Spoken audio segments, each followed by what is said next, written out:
hosting the webinar. I would like to introduce Esther Parrish. Esther is from Oak Ridge National Laboratory, and she's an earth scientist specializing in multi-scale analysis of bioenergy sustainability and climate change impacts, adaptation, and vulnerability. Esther holds a BS in geology and geophysics from Yale University and a master's in geography from the University of Tennessee. She has been a researcher with ORNL's Environmental Science Division for 6 years, and I'm so happy that she's here. I'm going to hand it over to Esther. Thank you, Jessica. Thanks, Helene. Happy National Bioenergy Day, everyone. I'm happy to be here from Oak Ridge National Lab. For those of you who don't know, we're a U.S. Department of Energy funded laboratory in East Tennessee, so not too far from the University of Tennessee. And we're happy to come visit our collaborators with IBIS. The project I'm going to be talking to you about was funded through the DOE Bioenergy Technologies Office, or BETO, and it was done in collaboration with a lot of the researchers who are involved in the Southeastern Partnership for Integrated Biomass Supply Systems, or IBIS. So some of those collaborators are listed here on the slide. Virginia Dale at Oak Ridge. Then we have Bert English from the University of Tennessee Institute of Agriculture, who's an agroeconomist. Sam Jackson, who's the Vice President of Genera Energy and an agronomist. And Don Tyler, who specializes in soil sciences and works at the West Tennessee Research Station in Jackson, Tennessee. So let's figure out how to move my slides forward here. All right. So at Oak Ridge, a lot of the work that we've been doing over the past 7 years or so for the DOE Bioenergy Technologies Office is to try to define what sustainability means for bioenergy production systems, to come up with definitions that include not only the environmental costs and benefits, but also socioeconomic aspects of the bioenergy production systems, thinking about these as systems as a whole. Looking at ways to quantify opportunities and risks associated with different feedstocks produced in different contexts, and figuring out the best ways to communicate the challenges and paths forward to a range of stakeholders so that we can help inform good policy.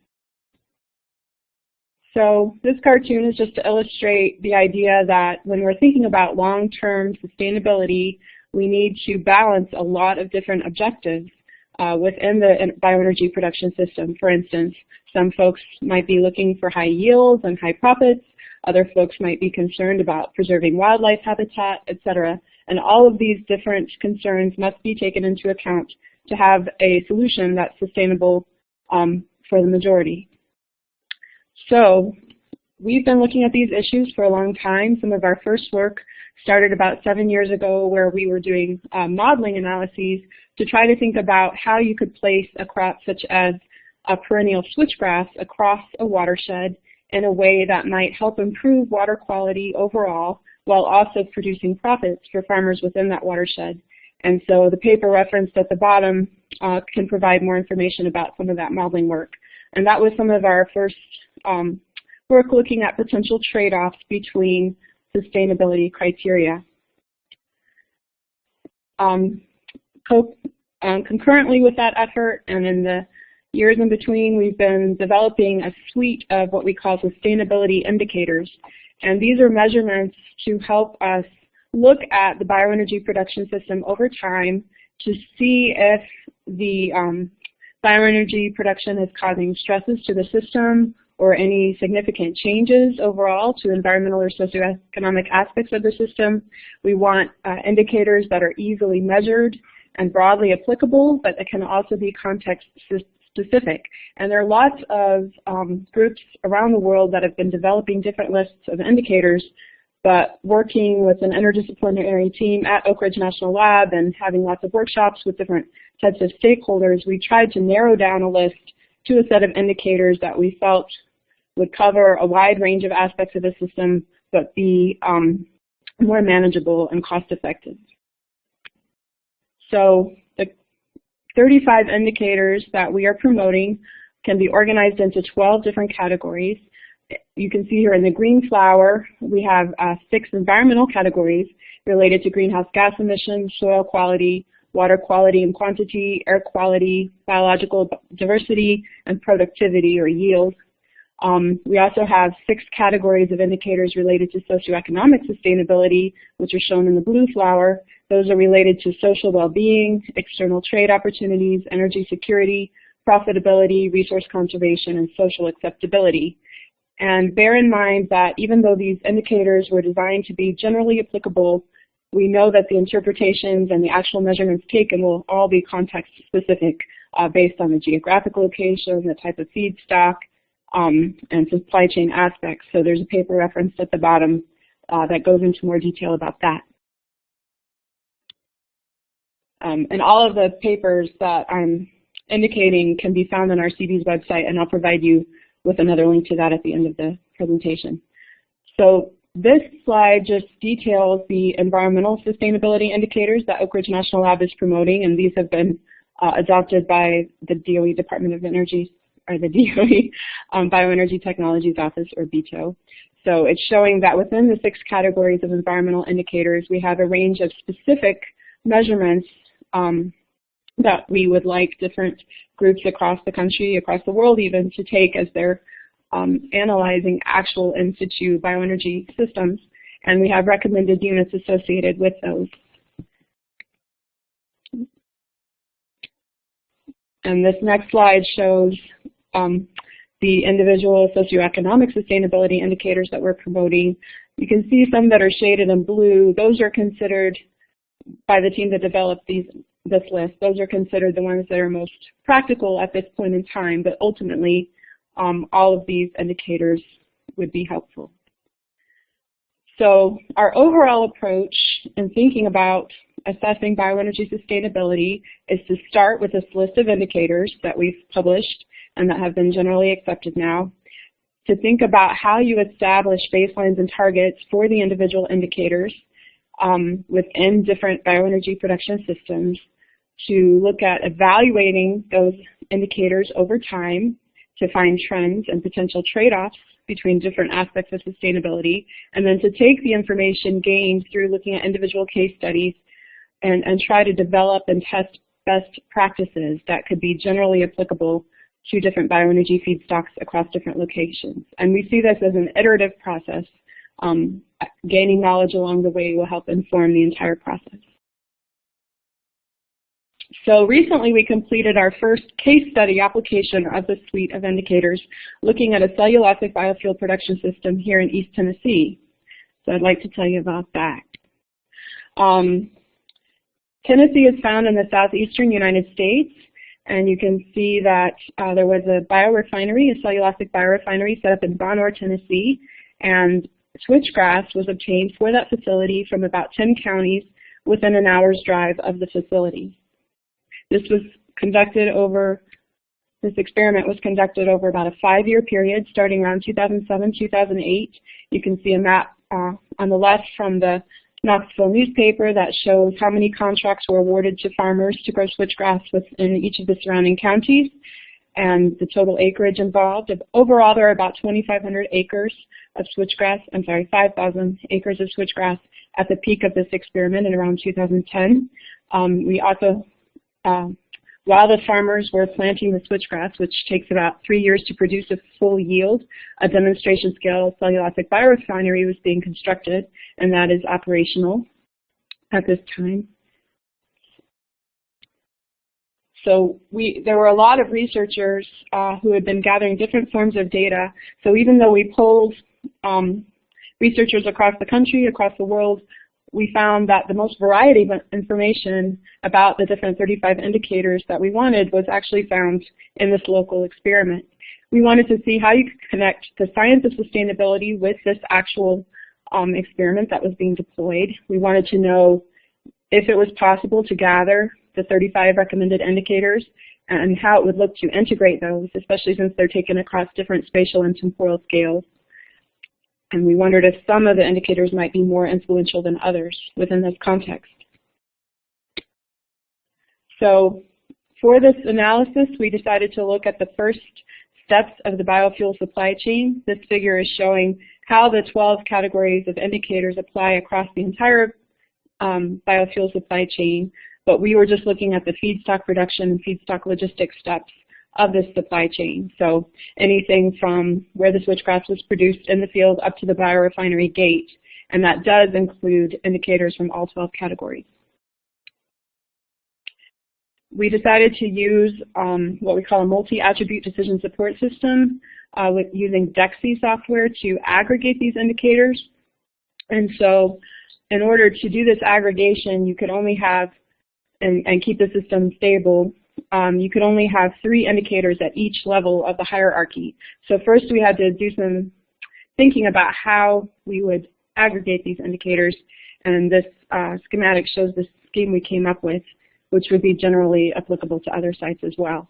So we ended up having to divide our 6 categories of environmental indicators into what we call environmental outcomes related to biodiversity, productivity, and greenhouse gases, and indicators related to the broader category of environmental quality. In other words, those related to soil quality, hydrology, and air quality. Then it was natural to break out the economic sustainability indicators from the social sustainability indicators, but as we went through the process, we found out that those things are very much intertwined. In order to be able to come up with a sustainability assessment or rating, we compared this production system to 2 alternative agricultural scenarios that would have been possibly occurred in this area, and these were chosen to represent management extremes. So we compared the no-till switchgrass production to local tilled corn production, which would be the most extreme in terms of management, and completely unmanaged pasture, which does happen a lot in this area since there's plenty of land for grazing cows.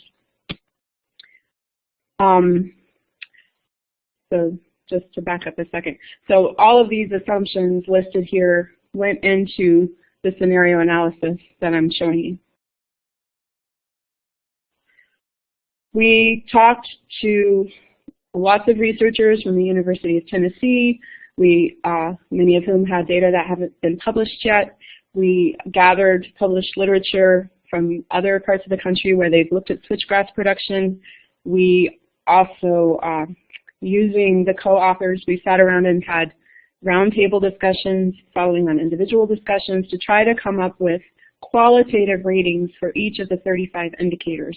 We didn't have enough data yet to produce quantitative values for the indicators, but we had enough to come up with qualitative ratings comparing the 3 different agricultural scenarios. So in this way, we were able to come up with information for nearly all of the 35 indicators in all 12 of the categories.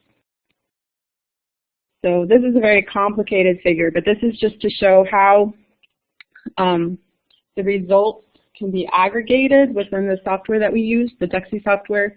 So on the left column of hexagons shows the results from the analysis of the 6 environmental categories of sustainability indicators. So a colored line on the outside of the hexagon indicates that the category is very sustainable. If the line is closer to the center of the hexagon, it's less sustainable. And so you can see the top row is showing no-till switchgrass scenario, the middle row is showing tilled corn, and the bottom row is showing unmanaged pasture, and then the right column of hexagons is showing the results for our 6 socioeconomic categories of sustainability. So looking at this, you can see that the no-till switchgrass actually did very well for, the maximum possible for 5 out of the 6 environmental categories, and did quite well on many of the socioeconomic categories of indicators as well. And underneath these categories, remember, we have individual indicators that are rolling up into the assessment. The tilled corn scenario looks the worst for the environmental categories overall, but does pretty well for the socioeconomic indicators. And the unmanaged pasture did very well on most of the environmental categories, not so much on the productivity because there's no real emphasis on that since the land is just being grazed by cows, but it also didn't do too well on the socioeconomic categories, mostly because it's not being used to produce a lot of profit. So this chart is showing what the aggregation led to in terms of ratings for environmental, economic, and social sustainability under each of these scenarios. So you can see that the no-till switchgrass scenario showed high environmental and social sustainability and intermediate economic sustainability. And the high social sustainability was largely a result of the context. The UT extension agents worked closely with each farmer who was selected to grow switchgrass in this area and gave them lots of guidance and made sure that they collected the appropriate data. And so, you know, the results might not be as good when producing switchgrass in other areas. The intermediate economic sustainability was largely due to the fact that there's no external trade for switchgrass at this time. Eventually, we could see that this material might be pelletized and sent outside of the area, but for now it was all used locally. But we would like to point out that there were local jobs and profits created from this crop, and that one of the side benefits that was only indirectly captured through our sustainability indicators was the fact that farmers were able to use some of the equipment that they already had on hand at times when it would otherwise be idle to create some side profits. The unmanaged pasture scenario, by comparison, had higher environmental sustainability, mostly because we weren't adding fertilizer, nutrients, things like that, to the fields. The economic sustainability was low. Again, there's no trade, there's no real profit. It was all grass used or on the farm for the cows. The social sustainability was intermediate, kind of status quo. For the tilled corn scenario, by comparison, we had the lowest environmental sustainability, and corn is not native to this area, so it requires a lot of fertilizer and nutrients to get it to be productive. The economic sustainability was higher by comparison because it is used in a variety of products, including ethanol, and it is even exported out of the area. And again, the social sustainability for this was considered intermediate because it was kind of status quo, the expected. So when you roll that up to an even higher level, this graph is showing that the tilled corn scenario at the top had intermediate sustainability overall. The unmanaged pasture had intermediate sustainability overall. That's the middle column. And then the green column on the bottom is the switchgrass, which showed the highest sustainability overall from these three scenarios. Again, this is all very context specific for this area of East Tennessee, but within this context, we found that switchgrass production shows potential for improved environmental and social sustainability without adverse economic impacts. We thought this was an interesting way to combine information to come up with a sustainability determination in the absence of complete information, in the absence of a lot of quantitative data. And the system that we have set up can be improved as we get more quantitative data and more information. And so this methodology is currently being used by some collaborators at North Carolina State University looking at pelletization processes, and they've found that it's in providing them with some insights as well. Just wanted to mention that our group is currently focused on thinking about landscape design using these sustainability indicators that we're promoting to think about ways to optimize outcomes across a watershed or a production area, thinking holistically about the geographic placement of these different bioenergy crops across the landscape to improve sustainability overall. And there's a paper that's been submitted, referenced at the bottom. So thanks again to the sponsors and collaborators. I wanted to point out that we have all of these publications listed on our CBs, or the Center for Bioenergy Sustainability website, and the link is shown there, and I'd welcome any questions. Helene, do you want to wait until the end to collect questions, or do you want to maybe get to a few questions now? I have no questions at the moment, so I guess we'll just proceed forward. Okay, thanks. Okay, great. Well, the next speaker on the list is Natalie Griffith from Oak Ridge. She's also with the Environmental Science Division and is an aquatic ecologist and a biogeochemist with research experience in carbon and nutrient cycling in anthropogenical, impacted aquatic ecosystems. Dr. Griffith holds her PhD in biological sciences from the University of Notre Dame. And thank you, Natalie, for joining us. All right, thank you for having me. So I'm going to give an overview on a project we've been working on since 2010, where we're examining the effects of growing loblolly pine for bioenergy on water and soils in the southeast U.S. This is a collaborative project, and I'd like to acknowledge my collaborators from the University of Georgia, Oregon State University, University of Saskatchewan, the University of Alabama, and the USDA Forest Service. So in the southeast U.S., forestry is a dominant industry, and so it's projected that growing woody crops for bioenergy will also be important in that region. Some of the uses of wood for bioenergy includes wood-fired power plants, woody pellets for power and heating, as well as biofuels.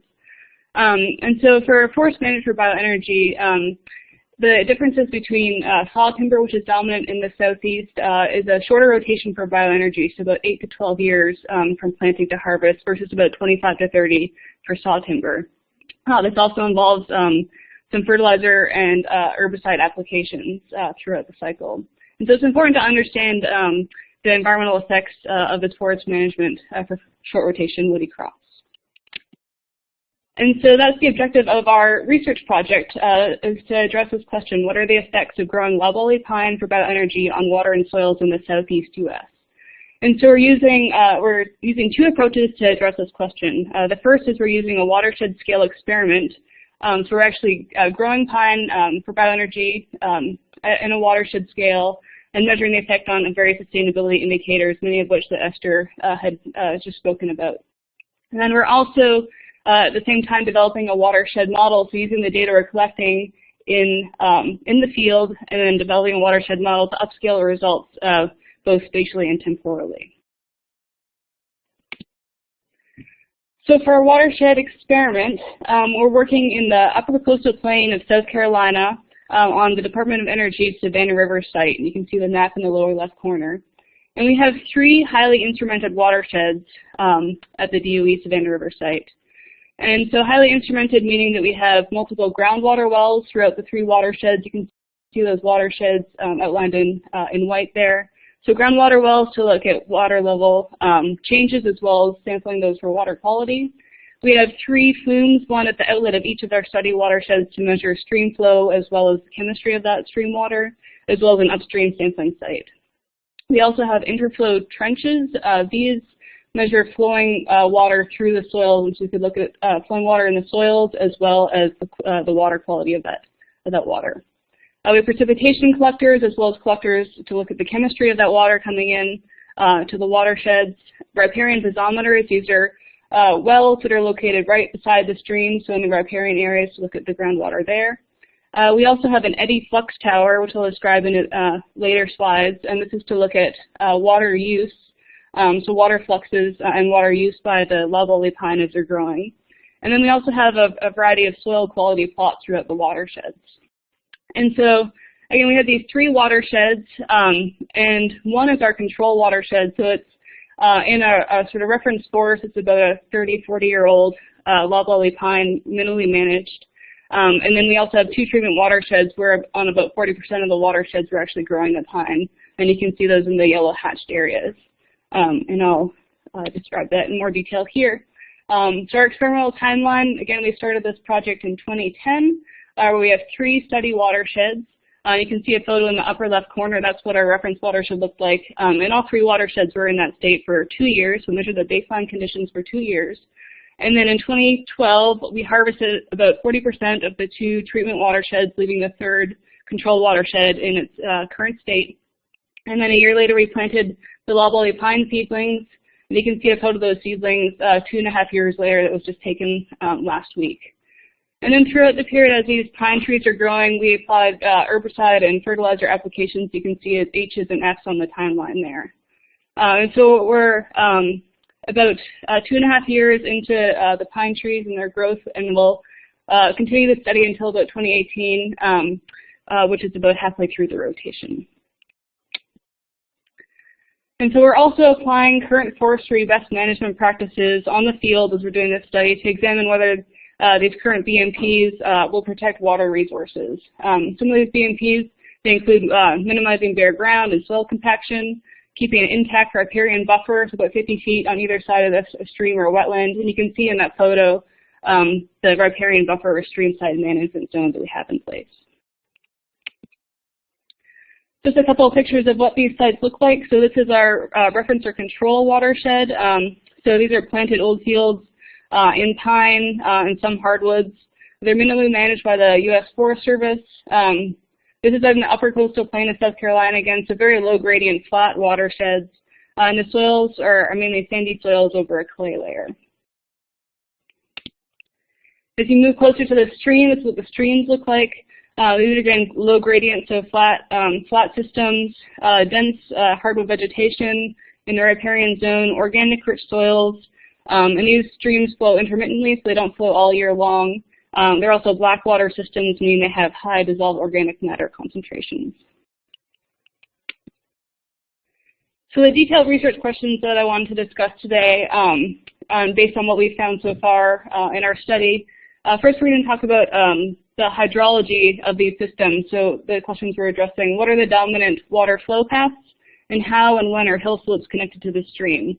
And so this is important to understand the dominant flow paths in these systems in the southeast, because this helps us understand where excess fertilizers, how they might travel from the planted areas to the stream system. So we've had detailed measurements on overland flow. So this is flow going over the soils directly to the stream. Interflow, this is flow going through the soils to the stream. So these are faster flow paths. And we're also looking at groundwater flows and other potential flow paths. And this is a longer flow path where the water and any excess fertilizers would percolate through the soils to the groundwater, and that water would upwell to the stream. So we'll address this question, and then we'll also look at our results for the initial effects of the pine management on water and soils.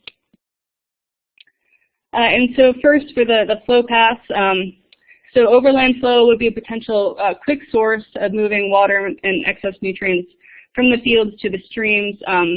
And we're finding that overland flow in these flat systems is rare. And so we've been doing surveys every year. We walk along the riparian zone and looking for evidence of water and sediments flowing from the fields and reaching the stream. And so we have these various concentrated flow track categories from 2 to 4, where 2 is a visualization where we see water and fine sediments reaching the water bodies, versus 4 is where water reinfiltrates in the stream side management zone, so it's not making it all the way to the stream. And for the most part, we're seeing evidence of category 4, so the water's reinfiltrating in the stream side management zone, not reaching the stream. And only a couple occasions in 2013 did we see some evidence of flow going into the water of the stream. And so the main finding here, overland flow is rare. The stream side management zones, these buffer zones, are working. And so this is potentially not a very dominant flow path in these flat watersheds in the southeast. The next flow path we looked at is interflow. Again, this is water flowing through the soils and then down towards the stream. And this is just a schematic that represents a lot of data we collected that sort of shows what's happening in terms of interflow. And also interflow is not a dominant factor in these systems, again, because of the flat topography. What we found is that these interflow distances are short, on the order of tens of meters, meaning that if water falls in one location on the watershed, it'll probably travel about 10 to 30 meters through the soils before it either percolates through to the groundwater, or if it's close to the stream, enters the stream.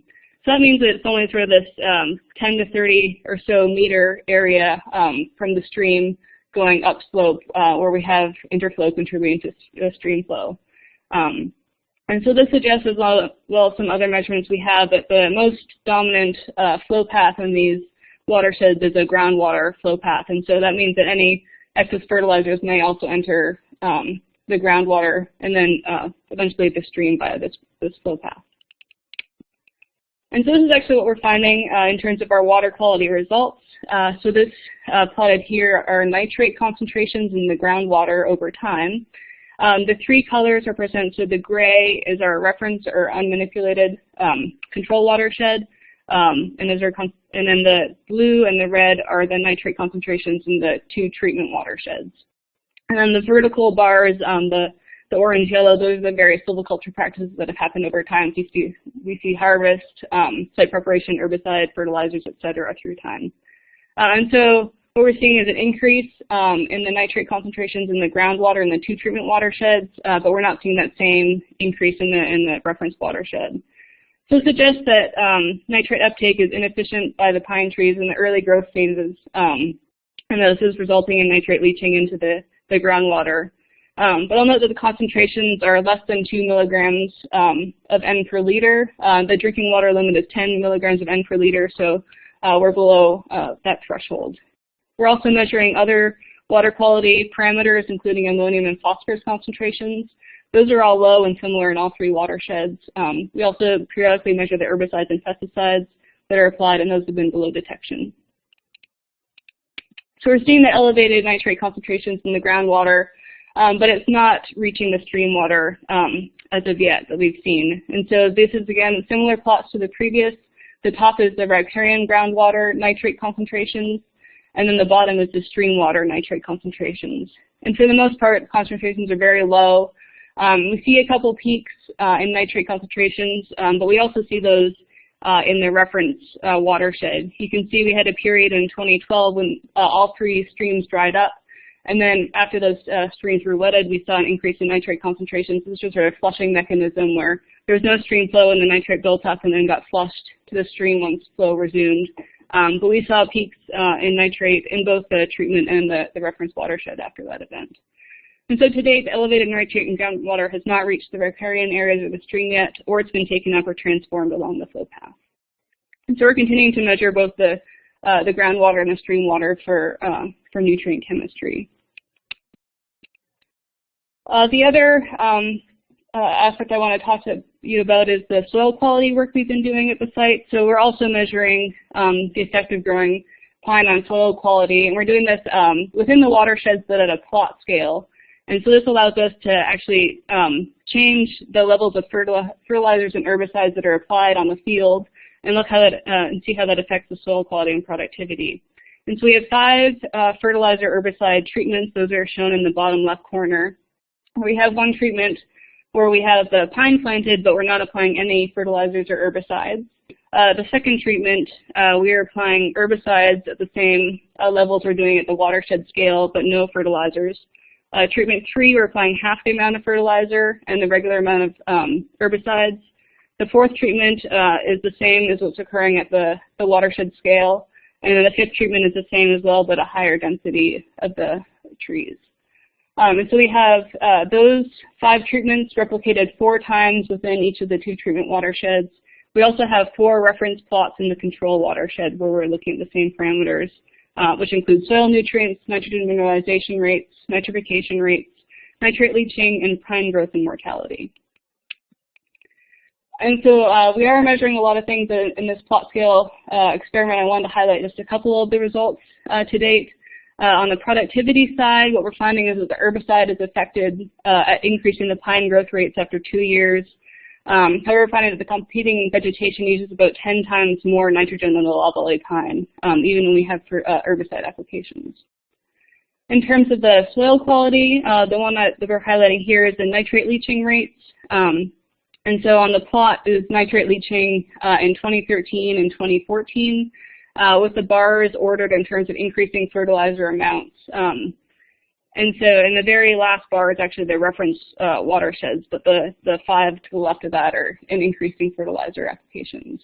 And so in general, we found higher nitrate leaching in 2013 than 2014, and in 2013 higher in the fertilized plots, but 2014 is similar amongst the different plots. And this is similar to what we're finding in the groundwater. Again, at least initially, some higher nitrate leaching because the pine's not 100% efficient in taking up the nutrients, and so this potentially can leach to the groundwater. And another measurement we just initiated this year is measurements of evapotranspiration, or the water use by the loblolly pine. We're doing this, we have an eddy flux tower that's installed in one of the treatment watersheds, so we can measure water fluxes at the stand level. This helps in the model parameterization, which we'll talk about in the next slide. And we can also compare these evapotranspiration rates by the loblolly pine to native longleaf pine, because a similar setup is also on the site in the longleaf pine stand. The results to date, so we have one growing season so far showing increased evapotranspiration, leaf area index, and canopy development in the spring to summer period. You can see also the canopy development. They're taking fisheye photos. So this is two photos on the left there, one taken in May and one in July, and you can see the canopy development over that time period. And so these measurements are going to occur over the next few years as the canopy develops further. So that's sort of a summary of what we found in terms of our experimental watershed study. We're also using the data we're collecting at the watershed scale and developing a watershed model. This is being led by the Oregon State University group. And the idea is to scale out the results at larger scales, larger spatial and temporal scales, so things that we can't do in the field. And so the first step, the model has been developed and they're finalizing the parameterization and calibration. And so the idea is to scale this up to larger spatial scales to the 4-mile watershed. This is the watershed where our 3 study watersheds drain. And then to the Savannah River site, which is the site that we're working in. You can sort of see a photo of the land cover on the right, or a map of that. And then the idea is to use these watershed models to examine various forest management scenarios and examine the effects on water quality and hydrology over multiple rotations. And we are actually doing these forest management scenarios right now with some standard models, standard watershed models. This includes the Mike Shee model, which we've been working on recently, and then the next step is to work with the SWAT model. And so what we've been doing here is looking at how different forest management scenarios, so the short rotation pine, the 10-year rotation, as well as saw timber, a 25-year rotation, or low intensity pine, a 35-year rotation, how that affects the water budget in the watersheds. And so you can see the 3 scenarios outlined there in terms of these are just leaf area index over about an 85-year period. So this is what an input to the model. And then what we're finding in terms of putting these into the model, we're finding in terms of stream flow, the high intensity 10-year pine production for bioenergy shows a very small change, about a 1% decrease in stream flow over that time period. And that's a decrease relative to our reference condition. In this case, we're doing it relative to the reference watersheds, this minimally managed forest. And this is parameterized based on the vegetation condition in that control watershed we have in the field study. And so we see small changes in stream flow based on this modeling effort. We do see some, so we also did mixed land use scenarios with 50% agriculture and 50% forest. Agriculture is another dominant production in the southeast, and so in that mixed land use scenario, they actually found a larger increase in stream flow. And so they'll be continuing to run these models with the Mike Shee model here, the SWAT model, and then also doing these with the Oregon State model. And so to summarize, with our watershed scale experiment in the southeast U.S., what we're finding is that these are very groundwater dominated systems, and so we, based on our hydrological observations, expected this would be the dominant potential route for excess fertilizers to enter streams. And we're finding that initially with these increased nitrate concentrations in the groundwater, and this is also supported with a higher nitrate leaching, at least initially in the soil productivity study. So we're seeing increased nitrate concentrations in the groundwater, but no increase in stream water yet, so it's just that the BMPs are effective at maintaining water quality thus far.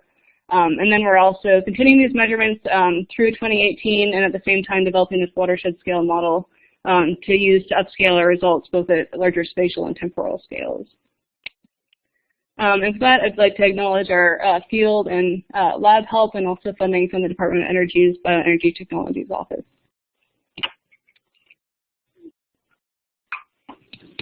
Thank you, Natalie. Very interesting.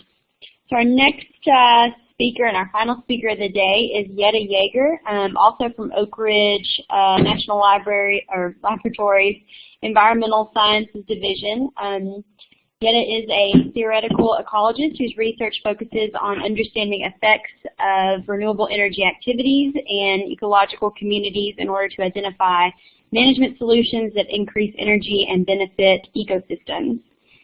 Dr. Jaegar holds a PhD in ecology and evolutionary biology from the University of Tennessee. It's very nice to meet you. Yay! Hello, everybody. Happy Bioenergy Day. I'm going to be talking about production in 2 southern tributary basins of the Mississippi River Basin, and also the downstream concerns about the Gulf of Mexico and how those might be influenced by what is done with growing bioenergy upstream. You can see my co-authors, a list of 5 different people, and this is funded by the U.S. Department of Energy Biomass Energy Technology Office. Okay. So the emerging bioeconomy is largely viewed favorably, but there are some public concerns that remain. In particular, people are wanting to know how adding bioenergy crops and harvesting residues from agricultural and forestry crops will influence, or forests rather, will influence biodiversity and water quality. And our project is working on both of those types of sustainability indicators, biodiversity and water quality. But today I'll be talking mainly about water quality.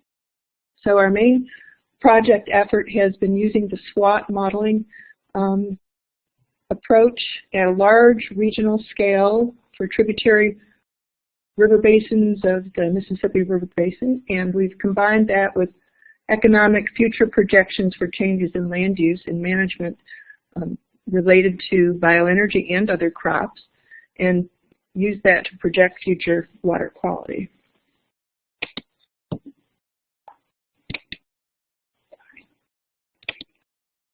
Okay. I guess my animations aren't in here anymore, but okay. So this is the outline of my talk. I'll first be talking about the overall motivation of our work, which is to try to understand whether the issues with Gulf hypoxia in the dead zone will be mitigated or accelerated by growing biofuels. So we want to try to talk about the upstream causes of hypoxia and how those are influenced or might be influenced by bioenergy crops and by conservation practices that are applied both to conventional and bioenergy crops. And then finally, we want to work toward understanding how we can recover ecosystem services in the Gulf. There have been some rather dire predictions of what might occur by adding corn ethanol as a fuel into the U.S. economy and placing that as another use of land in the U.S. And so this is a paper that came out by Donner and Kucharik, in which they were concerned that growing corn-based ethanol would compromise the goals of reducing nitrogen exports from the Mississippi River Basin. And you can see that that was picked up by the national media, and that was 5 or 7 years ago. The concern comes from the idea that it might be, as Yogi Berra used to, I think it was Yogi Berra, right? Said deja vu all over again. Agriculture, when it became prevalent, enriched runoff from fertilizer during the Green Revolution, and it did a really excellent job of increasing the availability of food for the world. But it did not do an excellent job in the Gulf, and you can see that the area of the dead zone doubled since 1980 to over 5,000 square miles. So there are national targets for trying to reduce that to under 2,000 square miles. And as a result of having such a large hypoxic area where no life is possible for fish and other organisms, fisheries collapsed. And that was also aided by overfishing, I'm sure. So these are the kinds of effects of hypoxia in the Gulf of Mexico dead zone. There are more nutrients upstream since 1970 because of the agriculture going on in the Mississippi River Basin, both phosphorus and nitrogen. And you can see in this paper by Alexander et al., who is the USGS author of the Sparrow model, that a lot of that comes from pasture and range and from corn and soy. and the other crops are contributing what's in the yellow area. And then that's phosphorus on the left, and you have a similar result on the right. Atmospheric deposition is also a factor there. And then the other problem is that in addition to having more nutrients upstream that are exported from headwater watersheds, you also have fewer filters downstream. So as a country, and in this Mississippi River Basin, we've lost a lot of our wetland areas, as you can see on the bottom left, and we've also straightened out our rivers. On the right, you can see that we no longer have oxbow rivers in a lot of floodplain areas, and those areas are where you get a lot of denitrification or returning of nitrogen to the atmosphere, and you also have settling of sediments and phosphorus, which is bound to sediment usually. And there are economic consequences to this, because the northern Gulf of Mexico, which receives all of these nutrients, is the most productive productive fishery in the U.S. I'm going to take a little drink break here. Just water.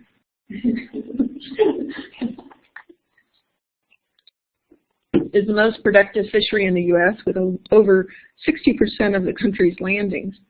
For example, the brown shrimp fishery is worth over $200 million. Was worth over $200 million in 2012. And the little diagram on the left with the red and blue shows what happens as you decrease the amount of oxygen saturation in the Gulf's waters, and how it starts with the fauna that are able to moving away from areas that they would normally occupy in the Gulf. And then the bottom organisms are really the most effective, those that use nursery habitats and need to come in and out of estuaries, and also those that are stuck on the bottom and are not able to move away from the hypoxic conditions and that are affected by hydrogen sulfide. On the right, you can see, some of us can see, I don't know if I can, what the relationship is between the percent of nutrients exported and how it's increased over time. And also you can see down in the bottom right the effect on different trophic levels as hypoxia proceeds.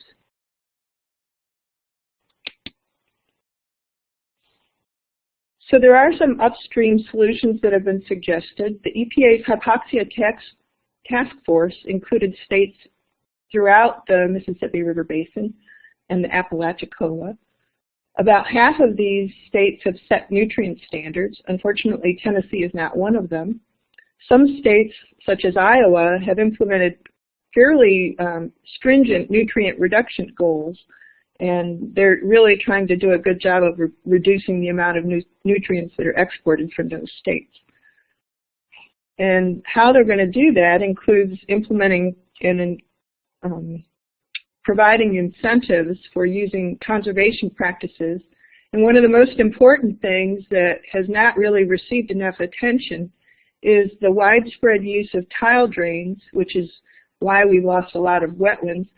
But if we can do more mitigation of tile drains by providing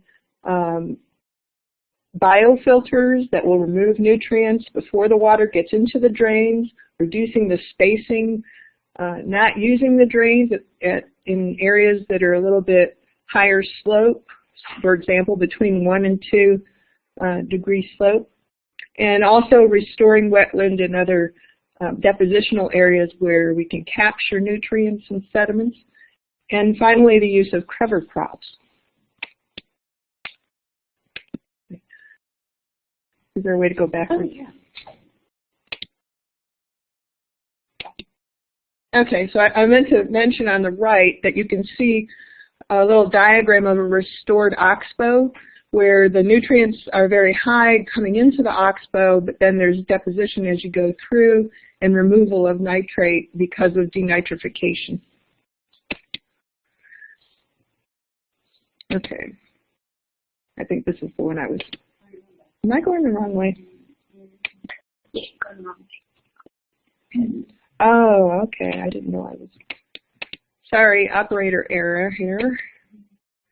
So now I will talk about how bioenergy crops might play a role in this and what we would expect to happen and what our research is actually bringing to the table. So the goal, I think, for everybody is to first do no harm by bringing bioenergy crops into the mix. We want to manage second-generation bioenergy production to try to meet Gulf of Mexico nutrient targets. And one way that we are working toward this goal is by participating in a multi-landscape conservation cooperative and Gulf Hypoxia initiative. And this initiative is involving stakeholders and experts from 31 states in the Mississippi River Basin, and it includes DOE's Beto office, Kristen Johnston, and myself from ORNL. And one of the goals of this effort will be to develop a decision support system to design and deliver wildlife conservation practices in watersheds, including those that are in aquatic ecosystems. And on the right, you can see a slide that was used by someone at DOE, Jonathan Malley, that basically shows that our goal is to try to incorporate bioenergy feedstock production into landscapes to accomplish nitrogen reduction strategies while keeping ag producers' business models solvent. So that's basically a pretty short way of defining sustainability in this context. And this is our actual research and how we're contributing to this. We're taking economic projections for future post-bioenergy landscapes and comparing those to pre-bioenergy, dedicated bioenergy crop agricultural landscapes. And we're using the SWAT model to model these large river basins. And we're doing this for 2 locations, the Arkansas White Red, which we recently completed, and we're also almost finished with the Tennessee River Basin. And we're having very good results in both of those. And the idea is that we will predict changes in water quality indicators, and you saw the indicators earlier in Esther's talk. And we're also looking at water quantity or flow indicators or runoff. And we've also been working on biodiversity, but I probably will not get a chance to talk about that too much. Here's the Arkansas White Red in yellow. It has a number of different bioenergy crops, but primarily switchgrass, and you can see where that's located in the middle of the region. There's a very strong precipitation gradient going from the west to the east. In the west, it's very dry, and in the east, it's wetter. So that has a big impact on what kinds of crop can be grown, and actually there are none that are projected to come in on the far western edge of that region. We did a functional validation of our SWAT modeling, so this is skipping a lot of details about how we implemented SWAT just for the interest of saving time. And the approach to a functional validation that we use is to compare actual data, which we had for flow in 86 of 173 subbasins. These are HUC 8s, or hydrologic unit code 8 sized watersheds. And we compared the measured flows with the modeled flows. And then what we did is we took the residuals from that comparison and we tried to understand the patterns of fit or misfit. And so what that tells us is not just, okay, your model is valid, which you can never really say your model is valid because there's uncertainty in both the data and the models, and we know that all models are wrong. But what's more interesting is to try to look at those patterns in the residuals to see where we can try to improve models and also to understand where the uncertainties lie in our results. And here you can see that overall we had a very good result with an R-square of 83 or 82% of variation explained. And we also did see that if there were any issues to be looked at, we would probably want to focus on the downstream areas. We also saw no really strong seasonal patterns, but slightly better fit in the winter than in the summer. And also the best fits were in areas where there was a high percentage of cropland. These are the overall results that we got. There's a wide spread in all of the nutrients, but you can see that the median values decreased under a 50% per dry ton price scenario for bioenergy cellulosic crops. And that was projected using the Polysys model, which has been developed out here at the University of Tennessee in cooperation with the Department of Energy and Oak Ridge National Laboratory. And you can see that we've had median decreases in all of the nutrients and also in water yields. In sediment as well, I should say. But there's a lot of spatial variability, and these maps indicate where that variability is. There's a lot of improvement mainly in the middle area where you saw the switchgrass in the earlier graph. And then the decreases are in the dark green and in the light green, and the increases are in the light and in dark blue. So there are some areas, especially downstream, where nitrate did increase, but overall there was a median decrease.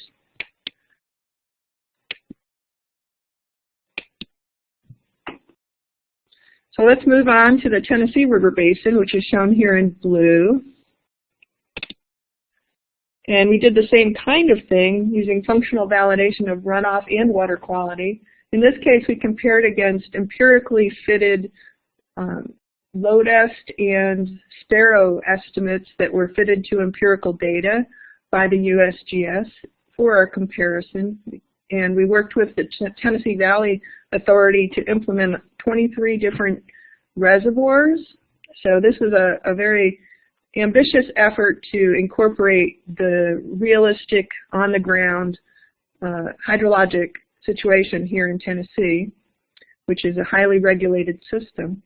And you can see from this what the main relationships are. We have runoff being very highly correlated with precipitation. So the larger the dot is, the higher the correlation, and also the positive correlations are blue and the negative correlations are green. So runoff and precipitation, as you might expect, but then the nutrients are more highly correlated with what the landscape cover is. So the places where there's a high forest percentage, you tend to have lower amounts of nitrogen. Surprisingly, also organic nitrogen or total nitrogen, which tends to have a large amount of organic and not inorganic nitrogen.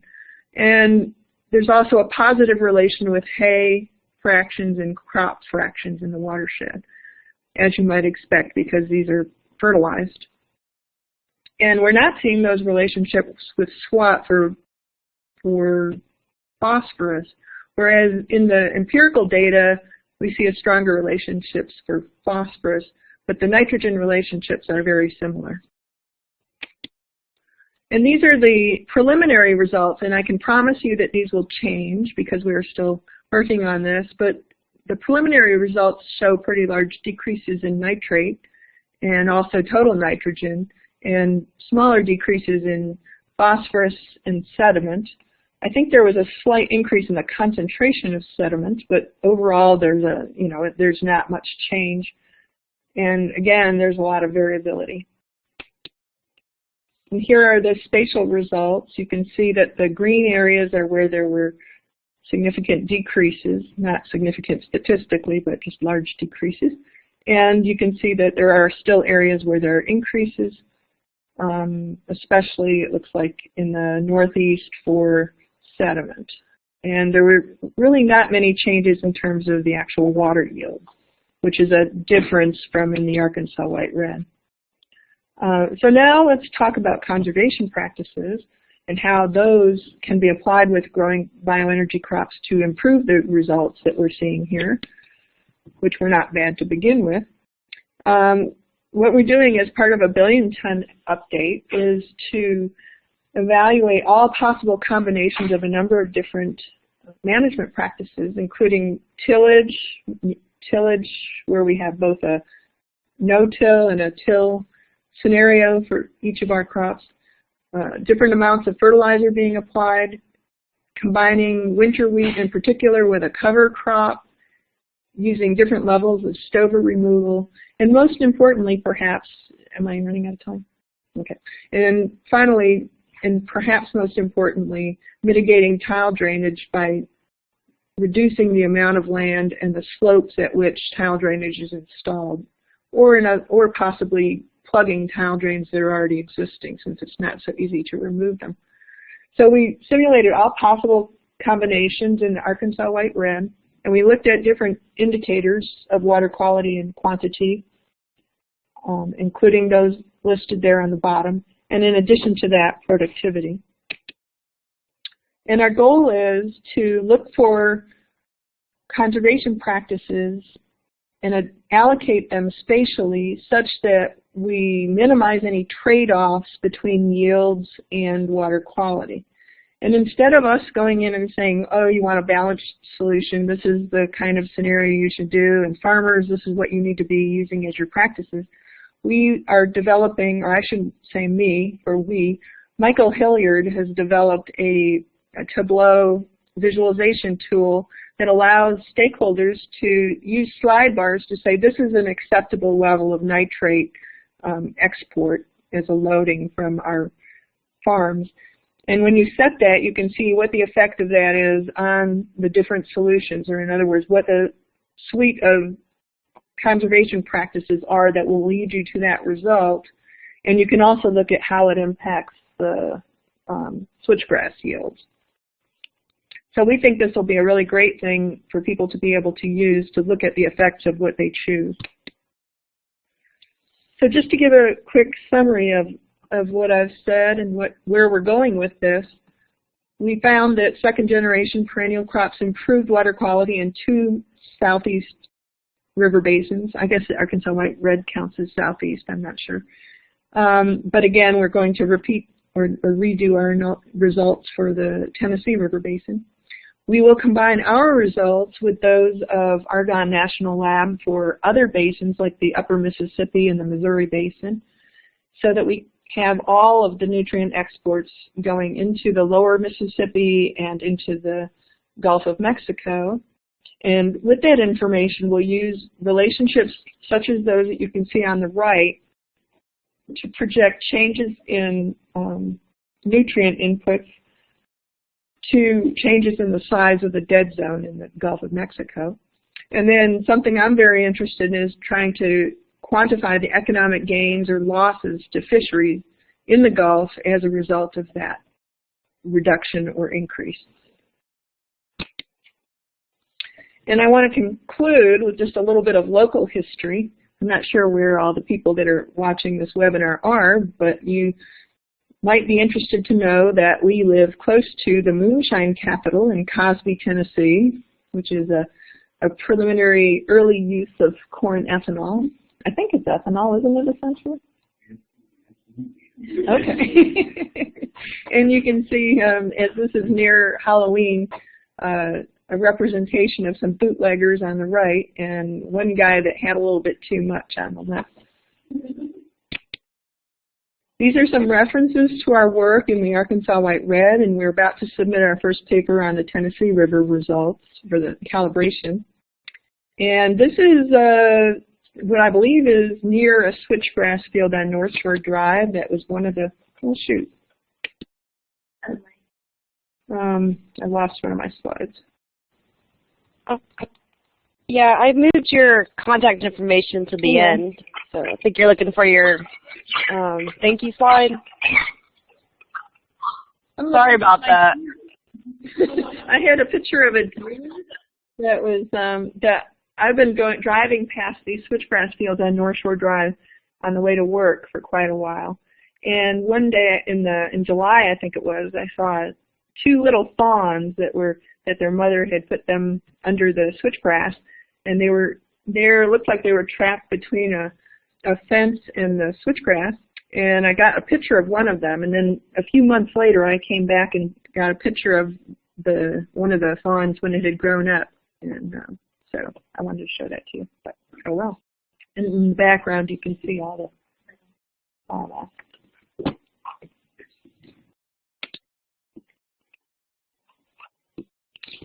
So Helene, I'll let you take over and start with the questions. All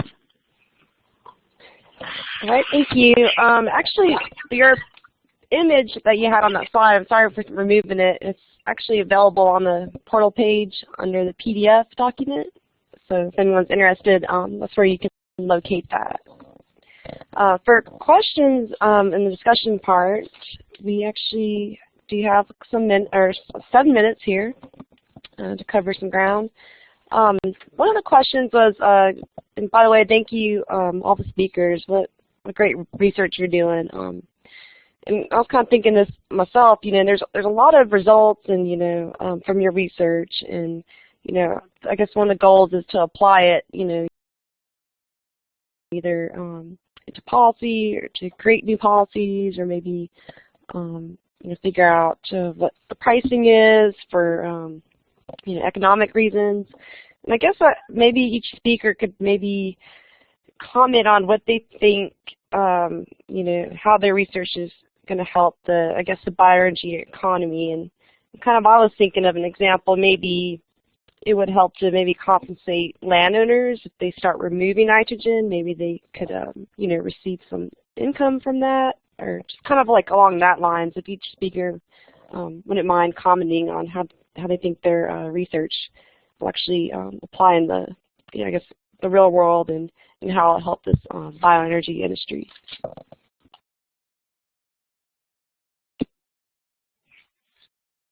So this is Yetta again. One direction that our research is going in right now is to look more at economic valuation or ecological valuation of nutrient reductions. And we're going to be working with Argonne National Lab on that. And our interest is in the Gulf of Mexico and looking at the benefits to potentially improving or recovering fisheries. But another thing is just to look at the ecological value of improving or reducing nutrient exports.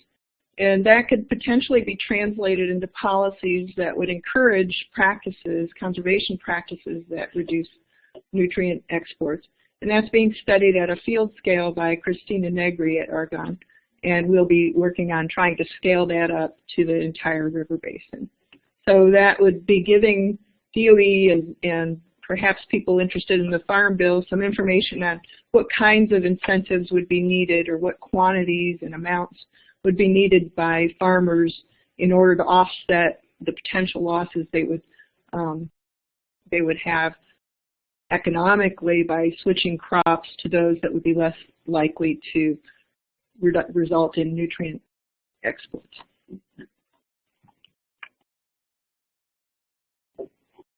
This is Natalie Griffith, and so one of the objectives of our study, and I mentioned this briefly, was evaluating the effective best management practices and current forestry best management practices, and whether those are sufficient to mitigate any water quality issues. This is again the bioenergy pine growth project we have in the southeast, and so the idea is to sort of evaluate those and see if any recommendations might be necessary or changes might be necessary for those BMPs, and maybe BMP specific for short rotation crops. But since we're sort of in the middle of our project right now, we're going to go through 2018. We're in the early stages, so just a couple of years into the treatment period, and so we'll be developing those evaluations over the next few years. This is Esther Parrish. I think it's important to remember that we're still at the very early stages of dedicated cellulosic ethanol production or biofuels production. So right now we're really in the information gathering stage, but ultimately we do want to be able to see if the best management practices in place for agriculture in general are sufficient for these bioenergy crops. And also we want to be able to recommend perhaps specific feedstocks for specific areas of the country where we can see that they would ensure the most long-term sustainability. Great. Great answers. One other question for everyone. Any ideas about industrial hemp, and does anyone think that would pass EPA's renewable fuel pathway? And is there any research maybe that Oak Ridge is doing on industrial hemp right now?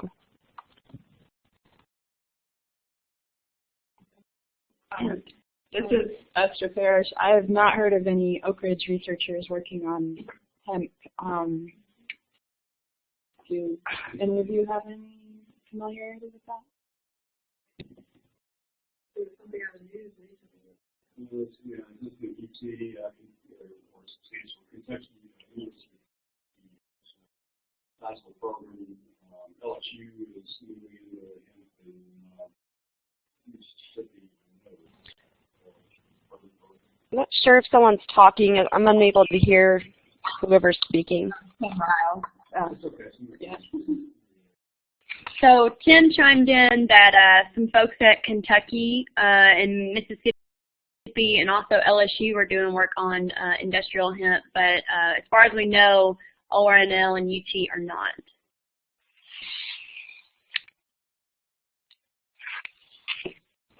I just want to add, we do have a audience member, Chase, who is working with researchers at Virginia Tech and James Madison University. If anyone's interested, he'd be happy to connect with you, and his email's in the chat box. Jessica, that's all the questions I have from my end. I'm not sure if you have any audience questions. If not, we can. I'm here.